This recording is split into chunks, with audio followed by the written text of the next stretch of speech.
আসসালামু আলাইকুম। ফলের বাজারে আসলাম, ফল দেখতে খুব সুন্দর লাগে, তাই একটু ভিডিও করি।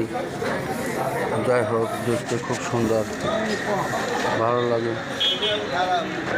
তাই একটু ভিডিও করতেছি। দেখছেন তো ভাই, খুব যানজট। আসলে কি পাবো, এই যে দেখেন, এই যে আঙ্গুর ফল,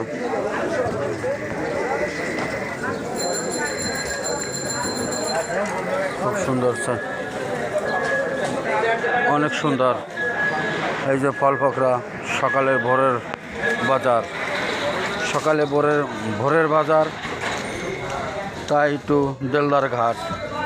জীবনের নাম অনেকেই শুনছেন, তবে দেলদার ঘাট, এখানে ফলের বাজার মেলে। ফল ভোর থেকে, ফজর থেকে 9টা 10টা পর্যন্ত ফলের বাজার থাকে। তো রাখি, তাহলে ভালো থাকবেন। আল্লাহ হাফেজ।